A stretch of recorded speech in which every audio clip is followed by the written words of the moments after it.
Hello, and welcome to Live Parkinson's, Live an Exceptional Life. I'm your host, Chris Custenbotter, and I've been living an exceptional life with Parkinson's for the past 15 years. The mission of this podcast is to help as many people as possible living with Parkinson's to lead a great quality of life. Okay, here's a quick question for you. Have you ever been walking along just fine, and then someone asks you a question, and suddenly your feet feel like they forgot how to work? Or maybe this sounds familiar. You're walking, carrying something, trying to think about what you're going to do next, and suddenly your balance feels off. If that sounds familiar, or you're saying yes to those questions, well, that's me. Let's just say this right up front. No, you're not crazy, you're not failing, and believe me, you're not alone. Today, I want to discuss something that affects almost everyone with Parkinson's, and that's dual tasking, which, don't panic, I'll define it in a minute or so please bear with me. Now, dual tasking is something most of us do every day, but the nice thing is that we can train our brain to get better at it. This is one of those areas where exercise can literally change how our brains work. Okay, I've kept you in the dark long enough. So, what is dual tasking? Well, dual tasking simply means doing two things at the same time, a physical task and a mental task. Now, these would be things like walking and talking, turning while thinking, carrying something while planning your next move. Sounds simple enough, right? Well, this is what we do every day. But ask yourself this question. Was it easier to do before I had Parkinson's or after?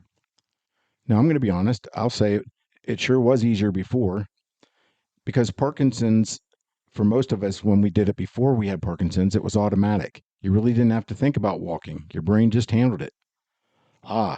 But with Parkinson's, movement often becomes less automatic, which means our brain has to work harder just to move, leaving less mental bandwidth for anything else. That's why your balance can feel shaky when your attention is divided and you're asked to do two things at one time. Now, let me give you a real life example. I teach boxing to people with Parkinson's, and one of the activities I give them is a series of punch combinations. So, for example, I might say jab, jab, cross, hook, hook, and I'll write that up on the mirror so they can see it. But we use number sequences for these combinations. So 1 for jab, 2 for cross, 3 for hook, and then 4 for hook. So in this case, we would do 1, 1, 2, 3, 4. Now, I use sparring gloves to have the participants take turns going through the routine. Now, we often have to stop and restart because one of us gets confused with trying to remember the number of the sequence we were on, or we start to lose our balance or get a little off. So dual tasking becomes harder for us. So that's why dual tasking is harder in Parkinson's. No, it's not because we're slow learners or we have some type of deficiency. The important thing to remember is it's neurological, not personal. Parkinson's affects the basal ganglia, the part of the brain responsible for automatic movement, coordination, and smooth transitions. So, movements that used to run in the background on autopilot now require conscious effort on our part. So, this means our walking slows down, our balance becomes less stable, freezing can increase, and our risk of falls goes up. But don't hit the panic button yet. So, please take your fingers off that red panic button now, because the thing is, our brains are adaptable. Which brings us to the really good news. See, every dark cloud does have a silver lining. Multiple studies show that dual task training improves balance and walking in Parkinson's. Now, let's look at what some of the research says and why dual task training can help us in our daily lives. In a study titled A Review of Dual Task Walking Deficits in People with Parkinson's Disease that was published on the Wiley Online Library in 2012. In this study, the authors highlighted a simple but powerful truth. Walking is not automatic for people with Parkinson's. When a second task is added, gait quality drops sharply when people are given dual task conditions. People with Parkinson's show slower walking speed, shorter stride length, more variable steps, which is a major risk factor, reduced coordination, and higher likelihood of freezing. Now, this study also showed that dual task exercises can reduce gait speed by up to 17 to 32%, depending on disease severity, and the task type. Now, the authors describe dual task walking as a competition for limited neural resources. Now, in my case, my neural resources are always limited. Now, in Parkinson's, gait becomes attention dependent. So, adding a second task is going to overwhelm the system. So, this explains why so many people with Parkinson's say things like, I have to concentrate just to keep going and to keep an even pace. Now, this review also notes that effective interventions were limited at the time. Now, remember, this is 13 years ago, but early evidence suggested that task-specific dual task training, cueing strategies, both auditory and visual, and cognitive training to improve attention and executive function. So the good news from this review is that dual task ability can improve. With targeted training, which we'll be sharing in just a few minutes, cueing, and strategies to reduce cognitive load, people with Parkinson's can regain confidence and safety in your everyday mobility. Now, one more study to reinforce this, and then we'll move into the actionable segments, which is probably what you're most concerned with. But I'd just like to provide a strong background into why dual task exercises are so important. Now, in a review titled The Role of Executive Function in Attention and Gait that was published in Movement Disorders in 2008, they showed that walking isn't just a motor skill, it's also a cognitive skill. Believe it or not, your brain's executive function and attention are deeply involved in every step you take. And if I recall correctly, I think that was a Sting song, Every Step You Take. Now, you may be asking yourself, what is executive function? Well, executive function helps you plan movements, adjust to obstacles, switch directions, and stay rhythmic, because you have to have the rhythm, right? Now, just to give you a personal example, I was doing some personal training, and when I'm given a series of tasks to do where I have to do 2 or 3 things at the same time, I actually have to stop and actually walk through the process once so my brain picks it up. And then even then I get a little bit confused. So executive function in Parkinson's can be disrupted. And that's an example where if I have to step and do a couple other things at the same time, I really have to think about it. Now, attention, on the other hand, keeps your gait steady and coordinated. Now, in Parkinson's, these systems work harder because the automatic part of walking, that's the part most of us never think about, become less reliable. That's why distractions like talking, carrying a bag, or navigating a busy room can suddenly slow your steps and maybe even trigger a freezing episode. No, it's not a lack of strength or effort. It's your brain is juggling too many demands at once. But again, here's the positive part, which I'm all about. I'm always about the positive. Cognition is trainable. It's just like juggling. Most people have to practice so that they can juggle. Most people just don't pick up 3 balls and automatically start juggling. Now, dual task practice, cueing strategies, and cognitive motor training can strengthen your brain's ability to support walking. So no, you're not stuck with the gait that you have today.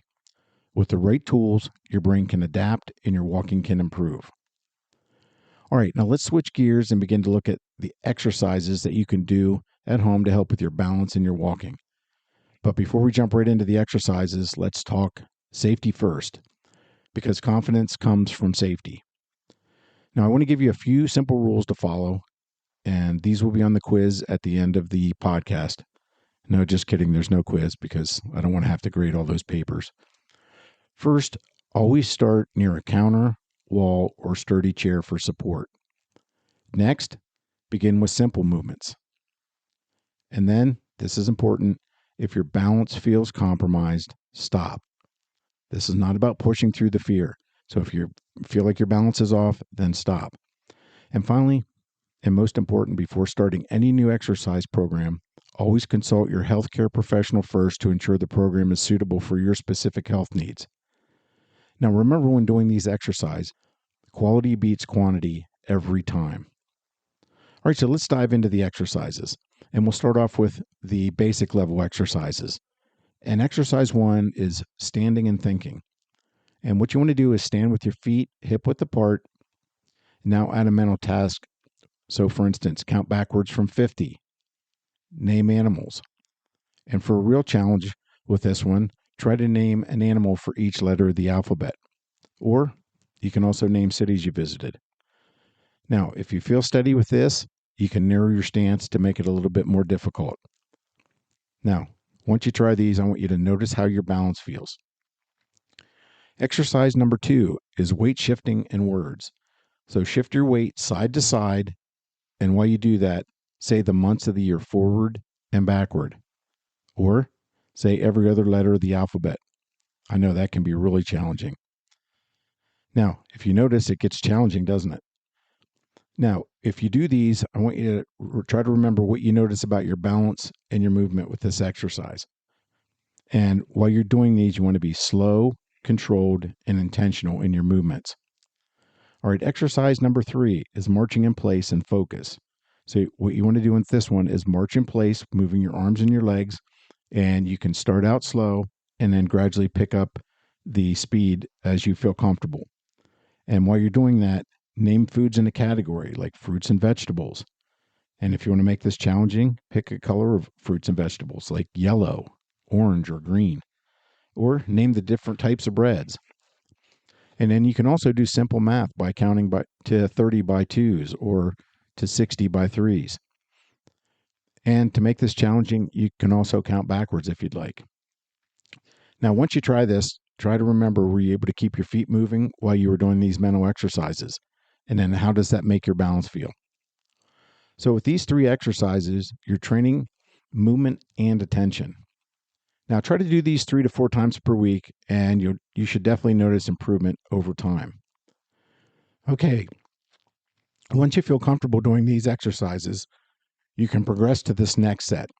And I would recommend doing these with a friend to help spot you and give you support. And as always, use a wall for support if needed. Now, these next couple are considered intermediate dual task training. And first up is walk while carrying a light object, maybe light weights in each hand or, a light grocery bag. This forces your brain to think and move at the same time. All right, next is walk and answer simple questions like what's your address, your phone number, your favorite color, your favorite food. And then finally, practice turning while you're counting out loud. Now, once you do these, you want to remember, how did your balance feel while doing these exercises? Now, another great tool that I like to use is to include music while I'm doing these dual task exercises.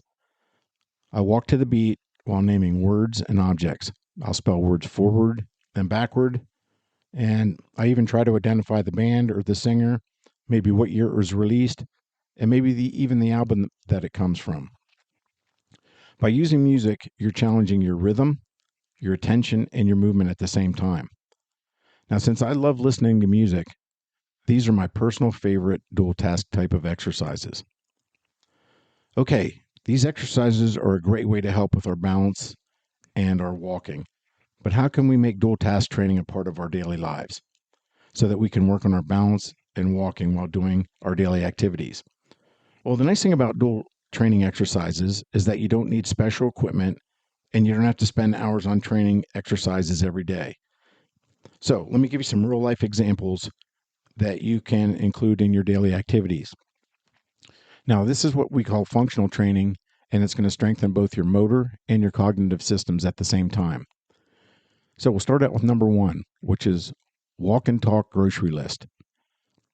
And the motor type items that you would buy at the grocery store, then switch categories. Go from fruits to maybe cleaning supplies to maybe vegetables and snacks. What this does is it's going to mimic walking while planning or talking. And that's one of the biggest fall risk situations we have. So if you can work on that, it's going to help with our fall risk as well. Number 2 is carry and sort laundry. Carry a small laundry basket and sort the items mentally by category: socks, shirts, towels as you walk. This exercise trains divided attention during your household chores. Number 3, step and count change. Now, what you want to do here is march in place or step side to side.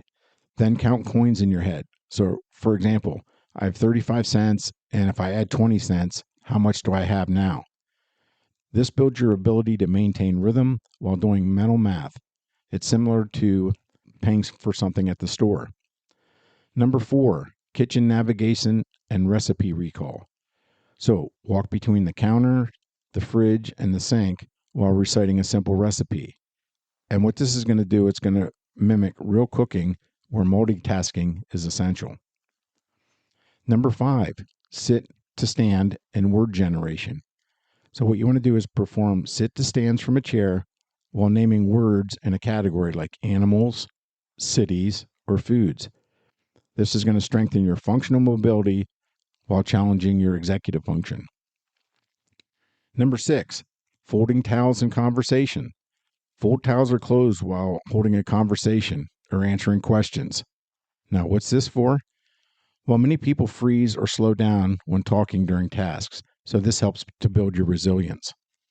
And then number 7, jacket on, off, and recall, because most of us put a jacket on and off all the time. So with this one, put on and take off your jacket while describing your day. You may be thinking, Chris, why would I do this one? Well, dressing is a common dual task challenge that requires sequencing and coordination. Now, remember, with all these exercises, consistency is what's going to change the brain. Now, you've heard me say this term a lot of different times, and that's neuroplasticity, your brain's ability to build new neural pathways. So we're trying to build that muscle memory. Now, I personally try to do dual training exercises as much as possible because it definitely helps me with my balance and my mobility. So when we do our warm-up exercises for boxing, we always do dual task training exercises. So we have the participants count out loud by 3s, by 7s, or we have them spell words forward and backwards. And I've noticed a big improvement in their movements when we do this. Now, when you first start doing these exercises, if you struggle at first, it doesn't mean you're a failure and they're not for you. That's the farthest thing from the truth. It means you're challenging your brain and you're learning. Realize that some days are easier than others. That's the way Parkinson's is. One day you say to yourself, man, I feel great. And the next day you might think, what bus number just hit me? But here's the key. Every time you practice, even imperfectly, you're sending your brain a message.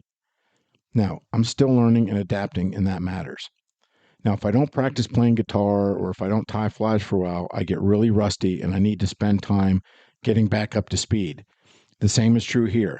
Consistent practice is going to help you get better and develop your skills. So here's your challenge for today or tomorrow. Try one dual task exercise, just one, and notice. How do you feel? How was your balance? And then as you do these, slowly add one more of the ones that we talked about. And over time, track your balance in your walking and note the changes. Now remember, it's all about consistency. Now, if you want to learn more, visit liveparkinsons.com and you can subscribe to the free monthly newsletter and get other valuable free resources and articles.